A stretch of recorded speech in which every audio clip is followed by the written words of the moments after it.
Welcome to Real Estate Coaching Radio, starring award-winning real estate coaches and #1 international best-selling authors, Tim and Julie Harris. Real Estate Coaching Radio is the nation's #1 daily radio show for realtors who demand authentic, real-time coaching. Get ready for fluff-free, unfiltered, full-strength honesty about what's truly working to get you into action, helping others, and making money now in today's real estate market. Now to our hosts, Tim and Julie Harris. 3, 2, 1, and we're back. Julie, it is December 14th. You only have a couple weeks to finish your Christmas shopping. I saw you got up early this morning, and 10 you were days, the clock's ticking. And you were doing Christmas cards. I noticed this morning. A little bit of Christmas cards, a little bit of wrangling property management, a little bit of kid virtual school, a little bit of coaching clients, some premier coaching, and book ideas. But yeah, that's my morning. So it's all good. But, from coaching clients, I can say that there's maybe a little bit of a holiday slowdown. I mean, to that I say it's about time, because normally we see a slowdown before this. But many people still have closings happening, some of them right before Christmas, some of them right after. And by and large, they're sticking to it. We've got some lender delays going on. There's been a lot of questions about post-forbearance mortgages, so we're dealing with some of that now. But generally, it's still, I think most people have a good feel for momentum and just trying to catch a little breath before 2021. It's interesting you should mention that. There usually is a noticeable slowdown right after Halloween. Yeah. Isn't that weird? And it didn't happen this year, at least not for most of the country, most of our coaching clients. Yeah, I really feel like everything was shifted forward about a quarter. It's like we have a replacement quarter for what happened in March, April, May, right around there. And the momentum is still there. I think that there are some fewer listings right now, people are not wanting to deal with it during the holidays, but not like it's been in years past. I mean, there's still plenty of action out there. Definitely. So that tells me that the usual lull after the holidays isn't going to be there this year. No. So agents who've been in the business for a long time, they're maybe conditioned to think, well, I can just sort of kick around for January and then maybe start taking things seriously about halfway through February. And it's funny, Julie and I can track trends with real estate agents, essentially their activity going back couple decades, because guess what? We've been online marketing and we've been doing, websiting and all the rest of the thing and syndicating content, just doing all these things for 2 decades. And we can see these very predictable patterns where agents are paying attention where they're not, where you guys are opening your emails when you're not, when you're watching videos and you're not. And it is very, very consistent. And this is definitely a different year for the reasons that Julie and I just stated. So you have to assume that the pattern of being able to sort of lackadaisically roll back into the year, you have to assume that's not going to be accurate this year going into next year. So make sure you're not procrastinating actually drilling down on your 2021 business plan. And we've made it super easy for you. All you've got to do is text 2021 to 855-685-1045. Text 2021, the numbers 2021, as in next year. Text that to 855-685-1045. And when you do, we're going to text you back our fill-in-the-blank business plan. And that is what we're focusing on for the rest of the year into probably, I would say consistently up until maybe Wednesday of the week at Christmas. Probably after that, we're going to take some downtime and no live podcasts. But the reality of it is that you should absolutely positively be completing your real estate treasure map, which is your business and life plan. And so when you text 2021 to 855-685-1045, we will text you back a link. And when you click on that link, and then that link's going to take you to a website where you download the treasure map, but you also download 7 other books, including your 12-month lead generation plan, including Think and Grow Rich for Real Estate, a lot of fantastic things that are perfect for you to be reading to prepare yourself for the new year, which we think is going to be the start of a long-term bull market in real estate. In other words, it's our opinion, and we're going to be presenting this to you in our predictions podcast, which will be coming up probably next week. We're going to give you all the specific 10 reasons why we think we are into a long-term cycle of really what's going to probably be the best leg of all of our real estate careers. And the funny thing is it seems so strange to say that, because the market really was starting to peter out right before COVID hit, right? Yeah. We're starting to see an increase in the notice of defaults. We're starting to see all the longer days on the market, a little bit more inventory. And then COVID hits and everything changes again. And now we're back into a seller's market. It's bizarro. It is bizarro. And, and again, we're going to be talking about all these on a future podcast as to why the trends have shifted and essentially what you can expect for at least the next 3 to 5 years. And I'll give you a little foreshadowing of that podcast. All good things coming your way. So what you should do now is just text 2021 to 855-685-1045. Julie? Yes, speaking of your business plan. So far, we have taken you through a lot of the financial parts. You're supposed to, at this point, know what your personal and business overhead is and come to terms with how to handle your savings and your taxes. And you have now done goals in 5 areas of life. If you have no idea what I'm talking about, please get caught up on past podcasts because we have rolled this out in a very specific way where one thing leads to the next. We talked about the magic number. That's the number of listings you need at all times to meet or exceed your monthly goals. Again, all of this is in the real estate treasure map in your 2021 plan. So don't despair if you haven't gotten caught up yet. Just text as Tim asked you to take it piece by piece. Okay, so let's assume that you have been keeping up with the podcasts and you've got all that sorted out. Now we're going to talk about, this is more of a mindset, but also a business concept, understanding the difference between internal and external motivation, especially with regards to your goals. So for example, most of you, we talked about this a little bit last week, but most of you, if you have at least survived, if not hopefully thrived in real estate, at least 12 to 18 months, you have now figured out probably how to cover your monthly overhead personally. You're covering your basic stuff.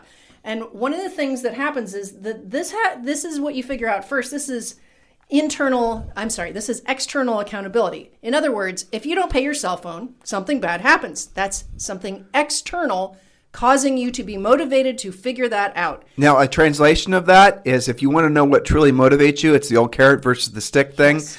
But truthfully, it's the fear of losing what you already have. That is the main motivator for everyone on planet Earth. Even though a lot of people like to say they're motivated by moving towards a goal, the reality of it is if you want to be truly motivated, make it so that you are hopefully not in reality losing something that you already have, but it's at least psychologically you might lose something you already have. And the something can be as tangible as your car or your house or your something like that, but it also can be prestige. It also can be, no longer being part of a community or things of that nature. So fear of loss that's of something you already have is the greatest motivator. It's way more powerful, and you can tell by people's behavior too. Definitely. Right? You can tell, and I'm going to demonstrate this because this is something you got to sort out to get very serious on not just setting goals, but attaining them. It's a great way to basically manipulate yourself. Absolutely. Yeah. So here's the thing. External motivation is what you just mentioned. Okay. So you don't make your car payment. They're going to show up and take it away.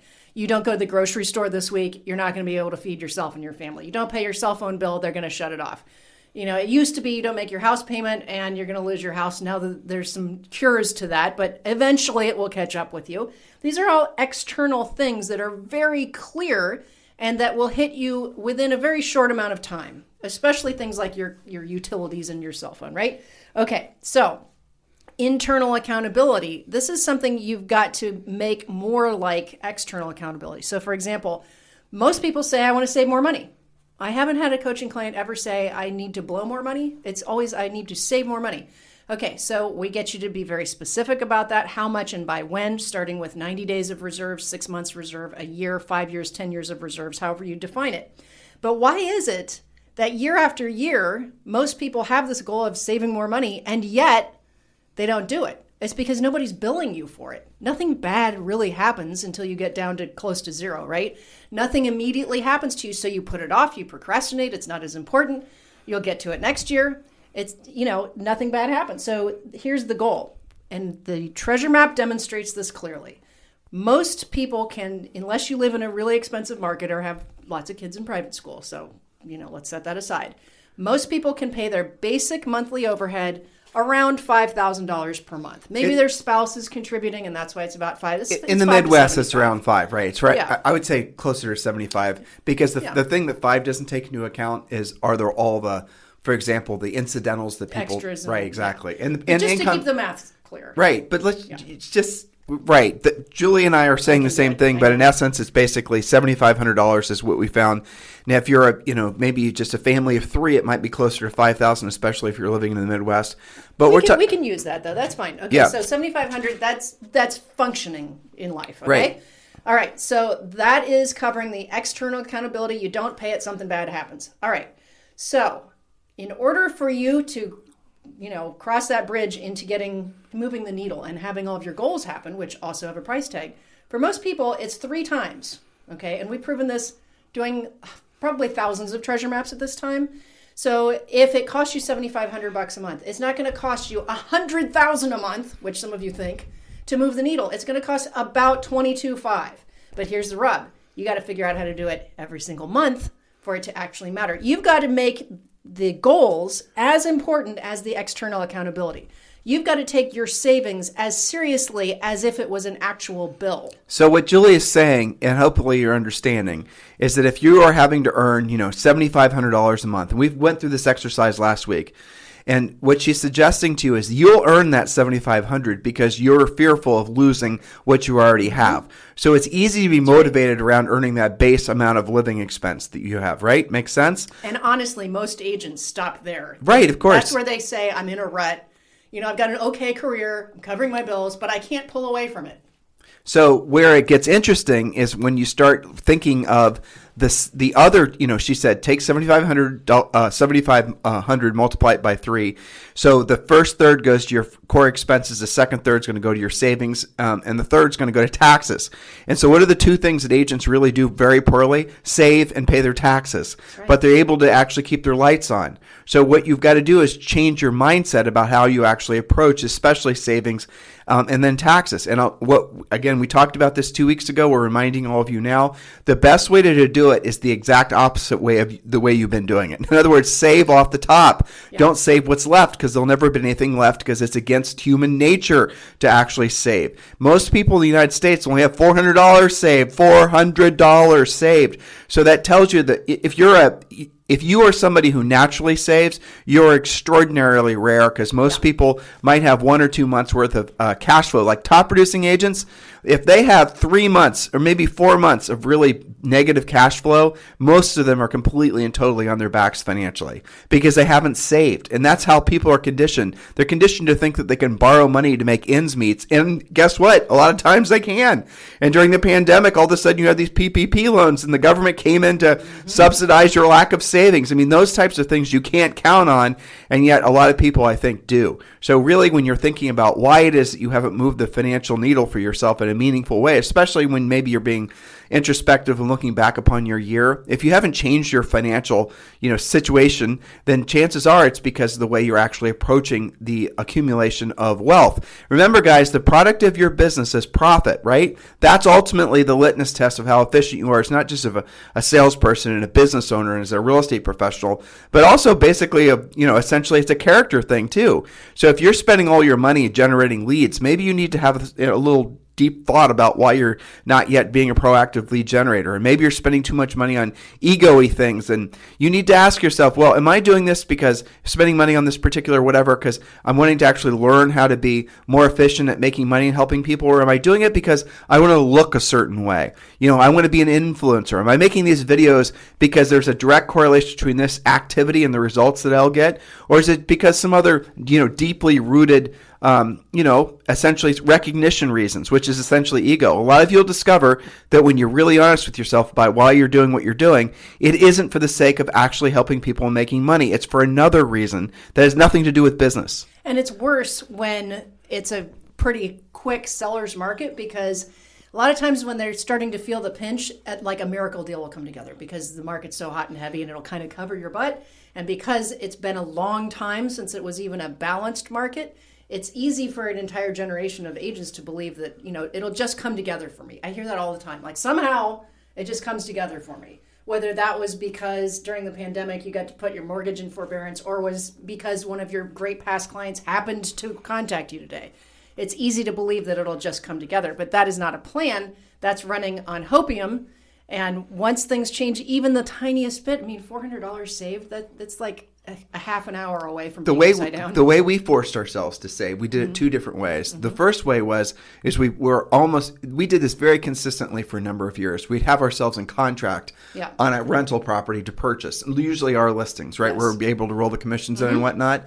But that's the way we always forced ourselves to be disciplined with savings money, because we had to save up for that down payment. That's right. Right, and that's something that was a good a behavioral mechanism, right? But still, had we not done that to ourselves, we wouldn't have saved the money for down payments. No way. Sure. We wouldn't have done it. And same thing, here's the thing. You were exactly right when you said agents do this backwards. They spend the money, and then if there's anything left, they call it savings. And when it comes time to pay taxes, they take it out of their savings. They're not actually segregating taxes and savings. Versus when you go to make that deposit, you take your savings off the top, then your taxes, and then you spend what's left. It's exact opposite of how most agents operate. And there's a real fallacy in the business advice a lot of you guys are applying, and that you believe it's okay to run a non-profitable business. In other words, you procrastinate profit to some mythical point in the future where all of a sudden your business is just going to rain profit, and then you're going to catch up on all your savings and net worth building and all that. It never happens. When you hear people talking about running businesses, and you hear this all the time, essentially, you can have a publicly traded. The two IPOs last week. One was I don't even remember. There's two what were they? One was a vacation rental thing that went public. It wasn't VRBO. It was some other company.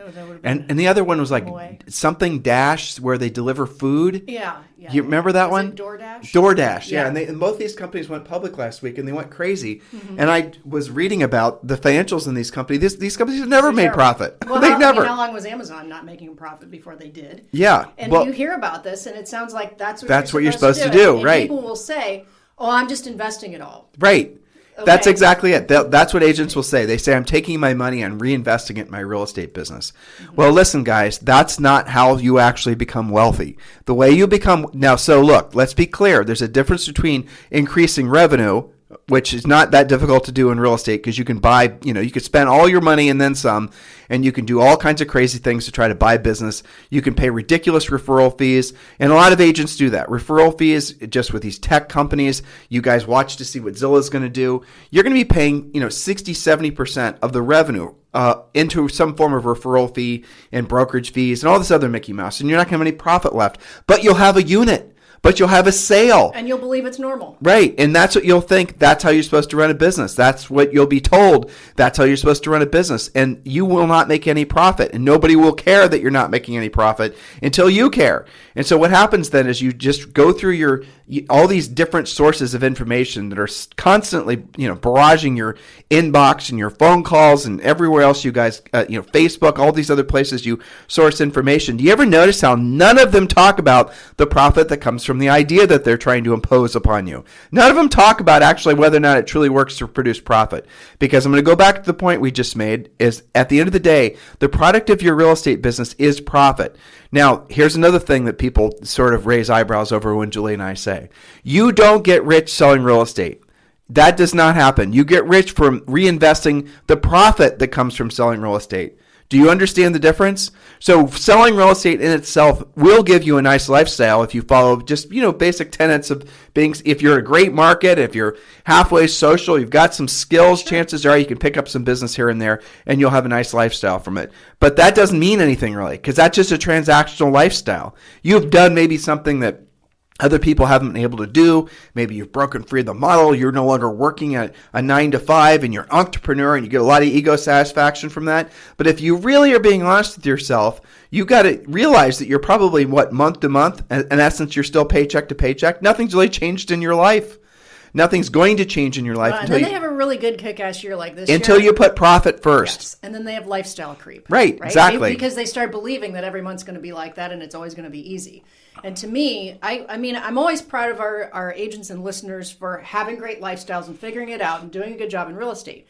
But I also consider that, if you want to call it a model, it's not really a model, but if you consider that, I also consider them fairly high-risk agents for any change in the market, right, for any health problem that they might come across, or their spouse or their family. And it's not just a real estate crash. Everyone lives in fear of a real estate crash, right? Prices devaluing. But let's assume that's not going to happen because, listeners, it's not going to happen. No time soon. If that were going to happen, it would have happened earlier this year. There's not going to be a big cycle of depreciation. There's not going to be a return to 07 through 09 for a whole host of reasons. But here's the thing. You could still suffer in the same way as if the market had crashed in a booming seller's market if you're actually just trying to do a bunch of stuff that's not ultimately going to work to generate business for you. And so Julie is off to Premier Coaching. Those of you who are in Premier Coaching, yes, we are going live, Mrs. Harris, with Facebook Live. And, well, January 1st, we're going to start doing all the Premier calls. Maybe not the first, but after. Birthday. Right, Zoe, that's true, Zoe's birthday. So we're going to start we're upgrading all of our product offerings. Premier Coaching, you guys will be blown away by all the different things we've been working on for the past year to raise the product to the next level. And things that many of you would have never asked for or thought we could do, we're actually going to reinvest in the product in many different ways. We're going to make it so, for example, the pre-listing pack is going to go to the next level. We're making it so that if those of you who do want to do marketing, just basic stuff, we're giving you templates of marketing that you can just drop your own information on, and it's already completely done for you, which normally some of the campaigns that we pre-developed for you would cost tens of thousands of dollars to create. We're doing a whole bunch of other stuff too that's going to make it so that we will be your one-stop shop, in essence, so your one place you go to learn about every aspect of building your business. There is a place in your business for marketing. There is a place in your business for social networking. There is a place in your business for doing just online stuff in general, but it's not the first thing you should do. None of the passive things are the first things that you should do. That's the main message I hope all of you guys are taking from listening to Julie and I's podcast and reading our book.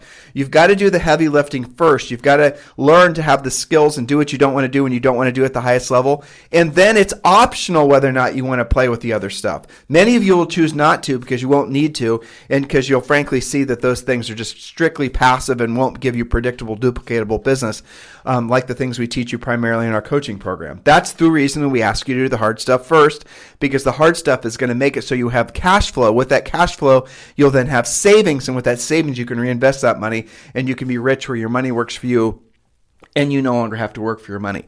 This is the ultimate goal that all of you hopefully are working towards. When you're sometimes feeling overwhelmed, when you're feeling directionless, I want you to really revisit, what is your North Star? Is it essentially just getting more plaques and awards? Is it just basically building a team? Is it having other people, real estate, competitors and whatnot be envious of you? Is it all this ego stuff? Or did you get into real estate? Yes, I know you got into real estate to be your own boss.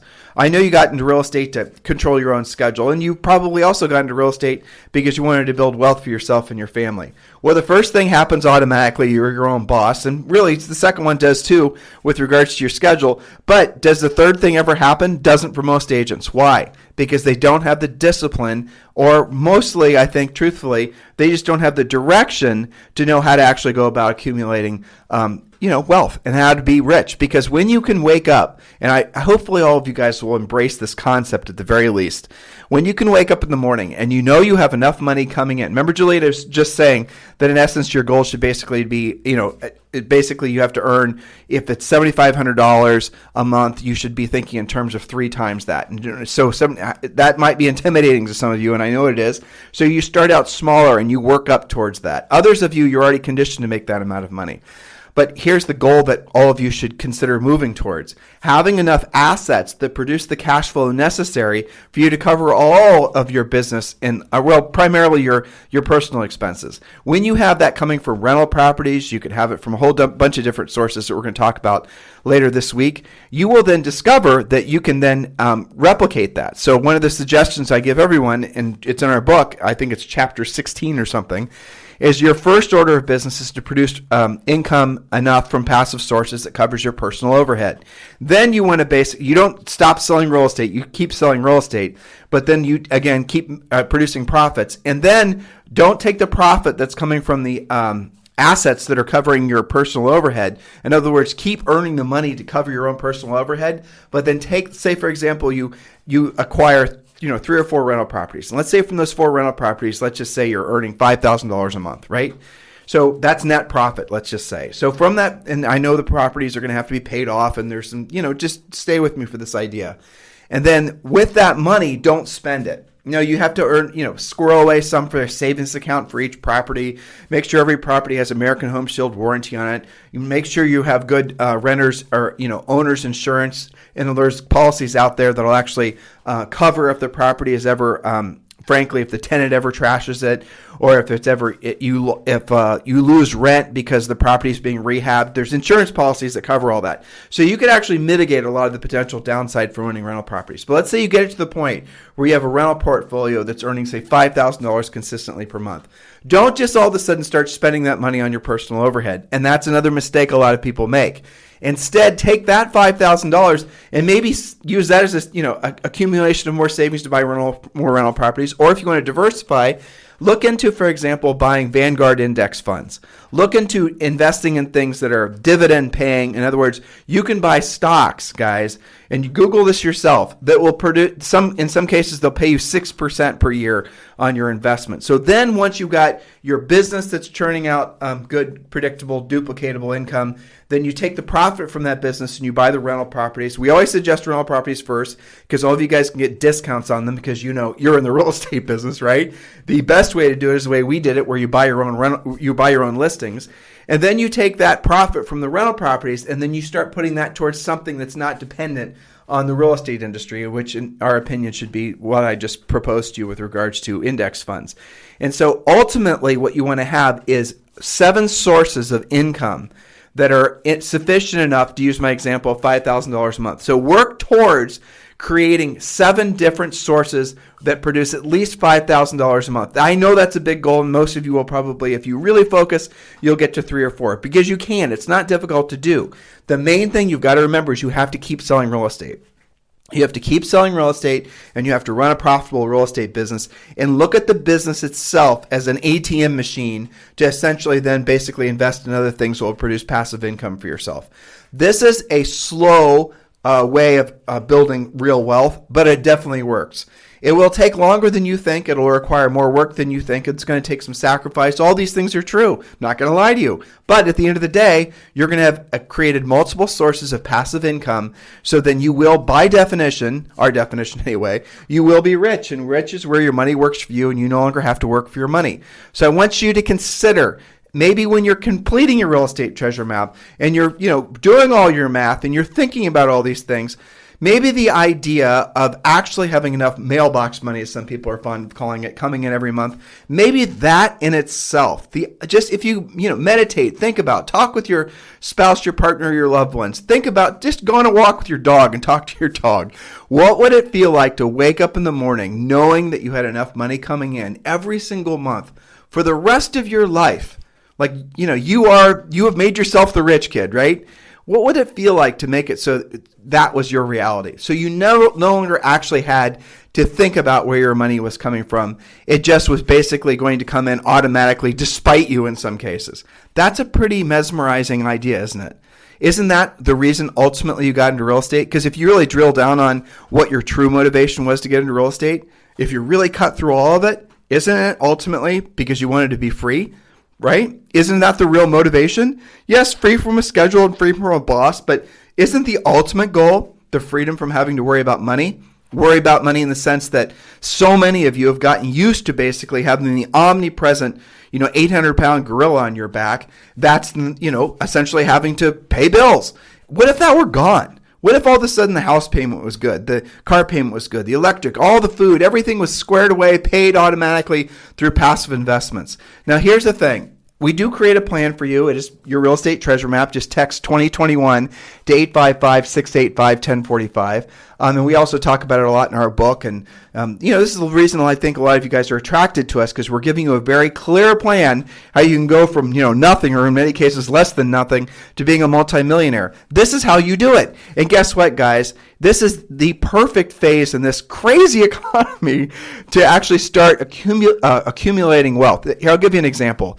I was listening to Lawrence Yun, the National Association of Realtors chief economist, and he was talking about, in essence, what the projected, now he was saying appreciation, but it really is inflation rate for homes are going to be next year. In some markets, guys, it's double digit. So if you bought a house for, pick your number, that house could by itself, with you just purchasing it and putting a tenant in it, that house by itself could appreciate tens of thousands, if not hundreds of thousands of dollars.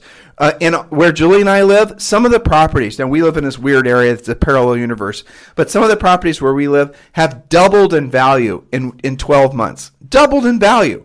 Now, if you were smart enough to acquire something, and like we were looking in, we bought a little cabin in North Carolina, in Murphy, North Carolina. This beautiful little, area up in the mountains in North Carolina, one of the most picturesque places Julie and I have ever been before.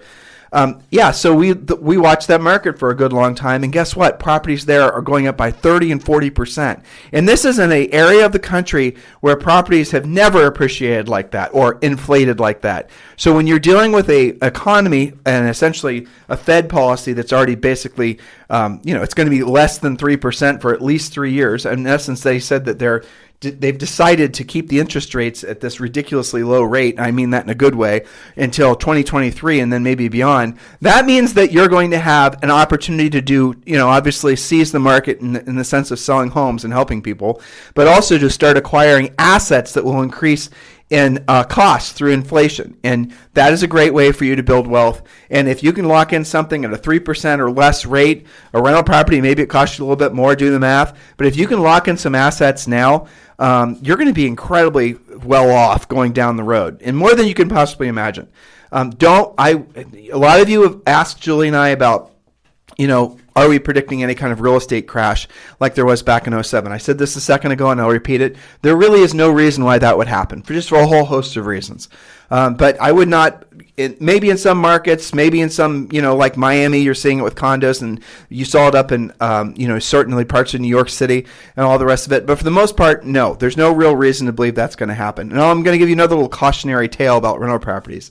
Just because you live in an expensive area and there's no properties that would even remotely pen out in terms of being rentals, that doesn't mean you can't get into the rental business. As a matter of fact, it's actually an excellent idea if you live in an expensive area of the country where you can't make rentals work because they're too expensive to start with. Diversify. And most of the smartest landlords that we know, the property investors, they intentionally skip the super hot markets because the properties are hard to cash flow. And they look for the markets like, for example, Murphy, North Carolina, or Columbus, Ohio. But Columbus, Ohio now, frankly, has gotten too expensive. So if you start looking for diversification of where you're going to purchase these properties, don't just purchase them in your own backyard. Purchase them in different states. And if you don't know how to go about doing that, well, guess what? It's not that difficult, right? Hit up realtor.com, start studying the market, befriend some local agents, and start, carving out properties that might make for a good purchase. And don't buy junk. Don't buy stuff we are not multifamily investors. We're not going to, ever, because why? Because at the end of the day, the properties that always appreciate and are always in demand are smaller single-family homes, and that's all we own. We have one double, and other than that, they're all smaller single-family homes.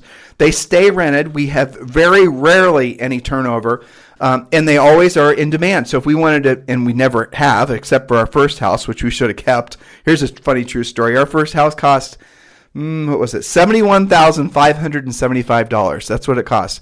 280 East Jeffrey. And I was on Realtor.com last night, and I just looked, and it just closed for $231,000. Now, we bought that house in 2003, I think. So you're talking about a good long while for it to go up that much. But it is crazy what values have done, even in markets like Columbus, Ohio.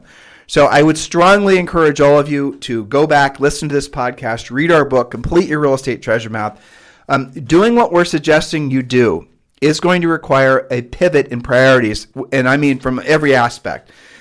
From financially to maybe even in a lot of ways spiritually, to be honest with you. Because if you really latch on to the idea that you can be free, where your money works for you, you no longer work for your money, or if you can really attach to that emotionally, what that would feel like to be in that position, you're going to you're going to instantaneously start running your thoughts through different sets of filters.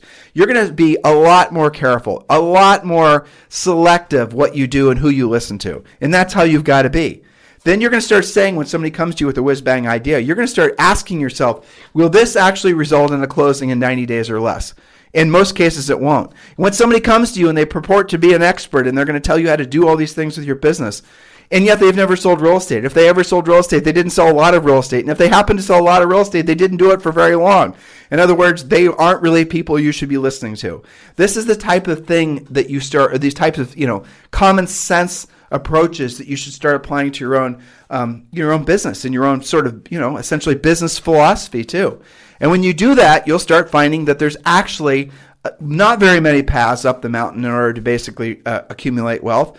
And if your goal ultimately, and maybe I'm giving you this goal, maybe I'm suggesting this goal be to you, that you essentially make it so that you're rich where your money works for you and you no longer have to work for your money and you can live off passive income. Maybe you've never really had a clearly defined goal before. Maybe your goals have all been more shorter term, right? Buy this, pay that off, go vacation here, whatever. Well, those are, good goals. There's nothing wrong with them. But I'm asking you to consider, if you were to actually accept the challenge of making it so then, let's say within 3 years or less, and you can do it within 3 years or less.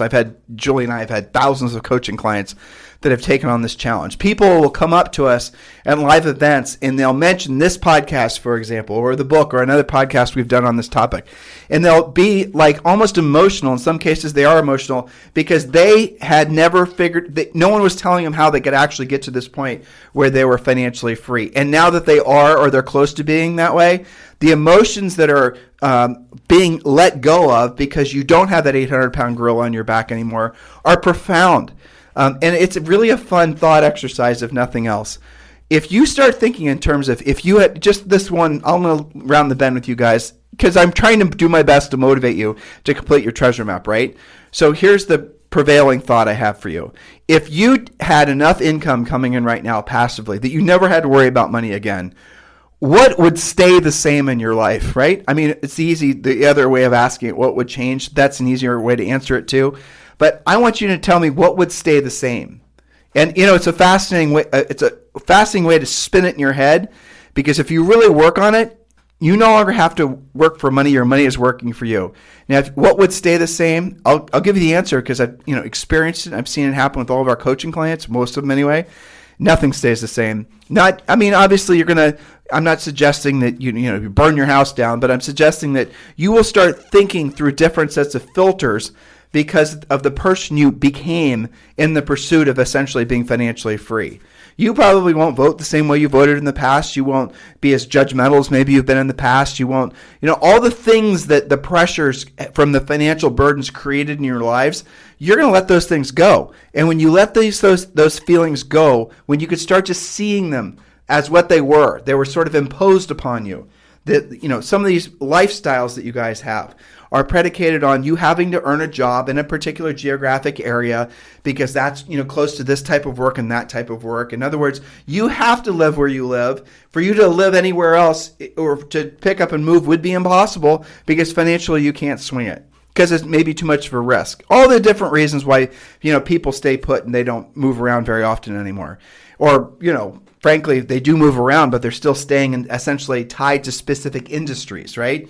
So if you're in the pharmaceutical industry, you might move from Atlanta to Columbus, Ohio, for example, but you're in essence still doing the exact same thing. Well, if all of a sudden, you didn't have to work anymore, where your money was coming in passively, but you still chose to work because you guys are in a blessed industry, in the real estate industry, but the nature of why you were doing the work changed. You weren't doing it anymore to pay your water bill, right? You're now doing the work because it's a pleasure to do it. You're enjoying helping people and making money because you're now seeing that money is going to, pay for things that were voluntary. You can donate money. You can, set up your kids or your grandkids or your neighbor's grandkids, I don't know, for college. You can do whatever you want to do. That's where all of you can be, and you can do that quicker than you think because of the fact that this industry is going to just take off to go to the next level. But you've got to wrap your mind around it and don't allow yourself to think small. However you thought in the last 12 months, look at it as basically being maybe 10% of what your potential is over the next 3 years, right? Whatever you did in the last 12 months in terms of physical, mental, psychological, spiritual, family, it was 10% of your potential that you could actually eclipse your wildest dreams and fantasies over the next 36 months because of the tailwinds that you're going to have rolling into the new year. That's exciting. It is. That's incredible.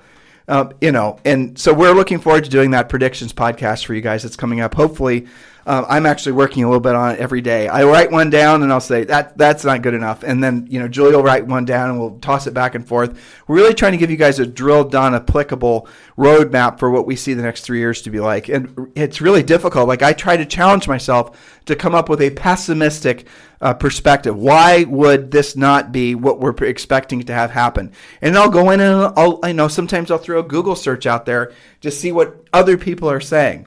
And there is no reason to believe, and I have not found one little tidbit of information that would lead me to believe anything other than what I'm selling. I am selling it to you guys, aren't I? I'm selling it to myself too, right? What I'm telling you guys and selling you to hopefully understand is that your best years in your real estate business and probably your life are still in front of you, not behind you. Okay? Everything that you want in life that you haven't achieved yet, dust off those dreams and those aspirations. They're still there for you to grab hold of them. If you've forgotten what they were, complete your treasure map and you'll rediscover them. But just remember, ultimately, what most of you probably want, if you're really getting down to the root of it, is you want freedom. You want libertas, which is Latin for freedom. You want the ability to wake up in the morning and no longer have to worry about money. You can create that because you were smart enough to get a real estate license and because, frankly, you're in the right place at the right time. So if you've not yet downloaded your real estate treasure map, please text 2021 to 855-685-1045. Text 2021 to 855-685-1045. In the meantime, guys, thank you for continuing to make this number one listen to daily podcast for real estate agents. It's 55, 57 different countries where we're getting listens and downloads. It's an extraordinary honor that all of you guys let us into your lives on a regular basis. Please do us the favor and share this podcast with at least 5 other agents. Just do a Facebook post, retweet it, do whatever you're going to do, but please help us get the word out. And also, we really certainly appreciate it if you are listening on iTunes, or if you hop over to iTunes, just put in Real Estate Coaching Radio. You can Google it, you'll find it. And then give us a 5-star review. Don't give us a 4-star review, a 5-star review. So for those of you doing podcasts, here's how it works. iTunes is essentially the mothership for all podcasts, as all of you guys know, or should know. Well, no one knows exactly how iTunes goes about doing the ratings for which podcasts are, this, that, the other thing. Julie and I track, specifically, we just track our downloads and our listens. So we can get pretty good analytics on that. But nobody knows for sure how iTunes goes about deciding who's the number 1, who's the number 10, who's the number 1,000, right? The belief is it's the number of reviews within a less than 30 days. The going perspective was subscribers, but now the belief is that iTunes, Apple, is actually paying attention to the number of reviews, and they only give credit to 5-star reviews. Isn't that interesting? So if you're trying to get a podcast going, do what I'm doing, ask people to give you a 5-star review, because it's definitely going to make a difference. Because then what happens is, if Apple sees that your podcast is getting a bunch of 5-star reviews, then they say, well, this must be worth listening to, and then they'll find people who are listening to similar things. For us, it might be an entrepreneurial podcast, it might be obviously real estate, something like that. And then they'll say, listen to this Real Estate Coaching Radio, Tim and Julie Harris podcast. Other people, put a lot of value on it based on their ratings, and you might as well. And that helps us to get more listens. So please do help us with that. Give us a 5-star review on iTunes, and also please do share the podcast with at least 5 other people. In the meantime, what are you going to do? If you've not done it yet, text 2021 to 855-685-1045, and we'll text you back a link to download your real estate treasure map. In the meantime, guys, Merry Christmas, Happy Holidays, Happy Hanukkah, Kwanzaa, whatever it is that you celebrate, and we'll talk with you on the show tomorrow. This program has been a presentation by Tim and Julie Harris, Real Estate Coaching. For more information on our real estate coaching and training programs, visit our website at timandjulieharris.com. Remember to tune in weekdays at noon for upcoming shows, and until next time, thank you for listening to Real Estate Coaching Radio with Tim and Julie Harris. This podcast is a part of the C-Suite Radio Network. For more top business podcasts, visit c-suiteradio.com.